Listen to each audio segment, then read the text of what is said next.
자, 그 다음에 이제 15번 체포구속 적부심사인데 뭐 어렵지는 않습니다. 그래서 이 옳지 않은 것 해서 조금 이따 체포구속 적부심사와 영장실질심사를 비교하는 게 좀 어렵기 때문에 예, 그게 헷갈리죠. 그래서 나중에 비교 한번 해볼 거고요.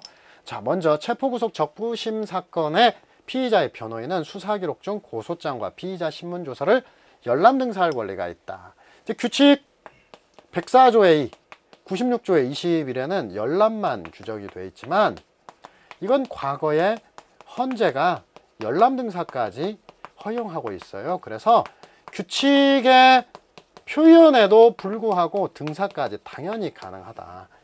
헌법재판소가 먼저 얘기를 했으니까. 그리고 이에 대해서 열람 등사에 대해서 이제 제한도 가능하나 2012년도에 어떤 게 들어갔느냐. 바로 구속영장 청구서만큼은 반드시 열람을 시켜야 된다. 즉 제한할 수 없다라고 하는 내용도 들어와 있으니까 받으시고요. 자, 2번 체포구속 적부심을 청구한 체포구속된 피의자에게 변호인이 없으면 미성년자인 경우 33조를 준용한다 이렇게 돼 있죠. 체포구속 적부심에는. 그래서 국선 변호인을 선임해야 되겠고요. 넘어가서 세 번째 체포영장 구속영장을 발부한 법관은 원칙적으로 체포구속 적부심문에 관여하지 못한다. 원칙이니까 맞습니다. 그래서 이 부분은 체포구속 적부심과 기피를 좀 비교를 해놔야 되는데 기피당한 법관은 기피에 대한 재판에 관여하지 못합니다. 만약에 원래 기피는 소속법원 합의부에서 하는데 소속법원이 합의부를 구성하지 못한다. 합의부를 구성하지 못하면 어떻게 하느냐? 직근 상급법원에서 하겠죠.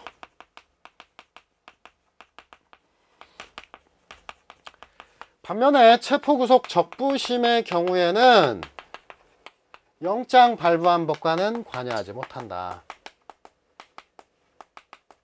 이런 사람들은 수임판사로 관여했기 때문에 실체심리에 깊이 관여한 게 아니에요. 그래서 여기에 있어서는 어떤 조문을 두고 있느냐. 다만 다른 법관이 없는 경우는 그러하지 아니하다. 이런 식으로 간단히 정리하고 있어요. 그래서 이 두 가지를 비교해 두어야 될 필요가 있습니다. 그래서 여러분들이 이건 꼭 메모를 해 두시기 바랍니다. 자, 그리고 이제 네 번째 지문 체포구속 적부심에 대해서 법원의 석방 결정에 대해서는 항고할 수 없다 했는데 항상 체포구속 적부심과 관련해서 기각과 인용 결정, 간이 기각을 포함하고요. 이것은 불복할 수 없다. 그러나 하나 보증금 납입부 피의자 석방에 대해서는 보통 항고를 허용하는 게 판례다. 여기서 이제 한 가지 더 알아준다. 수사상 재판에 대해서는 일단 수임 판사의 명령으로서 항고, 준항고, 기타 일체의 불복이 불가능하다.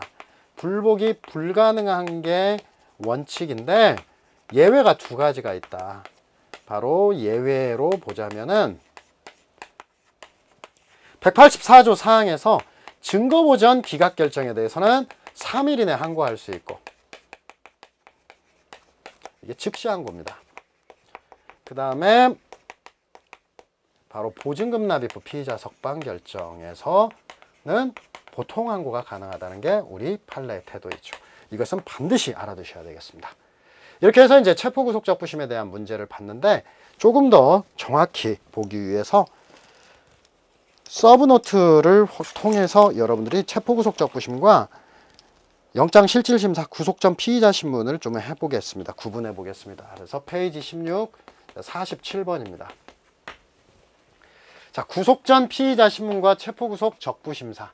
구속 전 피의자 신문 영장실질심사이고 체포구속 적부심의 비교인데 일단은 구속영장이 청구된 피의자에는 필수적으로 개시가 된다. 이건 필수 절차다. 그리고 다만 피의자 도주시라고 써 있는데 정확히는 체포되지 않은 피의자가 도망 시에는 신문 없이 발부할 수 있고요. 반면에 체포 구속된 피의자의 청구로 개시됩니다. 그리고 형법 배직 고가 변동. 그리고 이건 헌법 12조 6항의 헌법상 기본권으로 규정이 되어 있고요. 그래서 헌법 개정 없이는 생략이 불가능하다. 자, 영장 실질 심사는 영장 청구 후 지체 없이 여는데 늦어도 다음 날까지. 체포구속 적부심사는 청구 48시간 내, 그리고 48시간 내에 신문기를 열고 신문을 게시한 후 24시간 내에 결정한다. 그래서 48시간 내 신문이 끝나고 24시간, 그래서 상당히 오랜 동안 하게 했고요. 모두 다 신문 절차라고 하는 점에 비공개 절차로 이어지고, 여기는 변호인이 없으면 국선 변호인 선임하고 영장 기각의 경우를 제외하고는 1심까지 효력이 있다. 반면에 이쪽은 변호인이 없으면 33조에 따라 국선 변호인을 선임한다 형태로 되어 있고, 신문 없이 기각된 경우도 선임 효력은 유지된다는 거, 선임하여야 된다는 거. 자, 6번째, 항상 똑같습니다. 신문이라고 하는 절차, 속내를 듣는 절차이기 때문에 신문은 의견 준술, 양쪽 다 똑같이 반대 신문이라고 하는 것은 불가합니다. 자, 그 다음에 변호인은 고소장, 진술조서 등 열람 등사 가능한데 청구서는 반드시 열람하고요. 여기서는 영장의 발부와 기각으로 나오는데, 그러나 이쪽은 석방기각, 보증금 납입부 석방이다. 그리고 영장 실질 심사는 구속 사유를 보고, 여기는 구속 사유뿐 아니라 계속 구금의 정당성까지도 보게 되고, 이쪽은 일체 불복이 안 돼요. 그러나 여기는 석방과 기각은 일체 불복이 안 되나 보증금 납입부 석방 보통 항고가 된다. 자, 그리고 체포되지 아니한 피의자에 대해서는 구인을 위한 구속영장을 발부해서 구인 후 신문이 가능한데, 이쪽에서는 이제 특기할 사항, 피의자 보석은 청구는 불가능하고 법원의 재량만 가능하다. 즉 피의자 보석은 어떻게 되냐면은, 정확히는 구속 적부심을 청구한 피의자에게 관할 법원이 직권으로 가능하다. 그러니까 구속 적부심을 청구할 때는 석방을 청구하는 거예요. 석방을 딱 청구하면 직권으로 보증금 납입으로도 내보낼 수 있다. 그래서 구속된 자에게만 가능하고요. 여기 구속 전 피의자 신문조서, 여기는 체포구속 적부 신문조서인데 311조가 아니라 315조 3호고, 그러나 증명력 판단에는 각별히 유의를 해야 되고요. 양쪽 모두 수사기간을 확보해 주기 위해서 서류가 법원에 접수한 때로부터 검찰청 반환 시간까지는 구속기간에서 제외한다. 여기는 때때 이렇게 되어 있는데 똑같이 접수 일로부터 반환 일까지 구속기간에서 제외돼서 구속기간 연장효가 있다. 이 부분을 여러분들 잘 비교해서 정리하세요. 어려운 부분은 없지만 그러나 비교 정리라고 하는 게 중요하니까 잘 비교해 두시기 바랍니다. 자, 교재로 다시 돌아와서 이번에는 이제 16번 문제입니다. 판례의 태도와 다른 것은, 먼저 미결구금 기간이 본형을 초과한다. 그런 사람들이 있어요.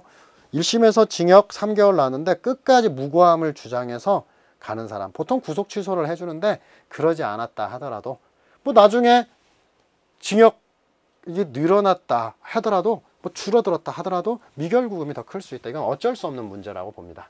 2번, 형 집행 중에 있는 수용자입니다. 형 집행 중. 재심 개시 절차에서 이거 안 나와도 재심 개시 절차에서는 미결 수용자에 대한 접견교통권이 그대로 적용되지 않는다. 왜? 무죄 추정이 안 되니까 그렇다라고 앞에 설명했습니다. 그 다음 세 번째, 법원은 보증금 납입 또는 담보 제공을 조건으로 석방된 피고인이 동일 범죄 사실에 관하여 형 선고를 받고 판결 확정 후 집행하기 위한 소환을 받고 정당한 사유 없이 출석하지 않아야 도망할 때는 직권 또는 청구해서 보증금이나 담보의 전부 또는 일부를 몰취하여야 한다라고 했는데, 자, 일단은 형 선고가 되고 확정된 다음에 출석하지 않거나 도망한 때 이렇게 되어 있습니다. 그래서 보증금의 몰취에 대한 부분을 또 정리할 필요가 있어요. 그래서 이 보증금 몰취는 임의적 몰취가 있고 필요적 몰취가 있다. 임의적 몰취는 보석을 취소할 때인데, 이 보석 취소시인데 여기서 나오는 것은 바로 보석 취소와 취소 결정과 보증금 몰취 결정, 동시에 할 필요는 없다.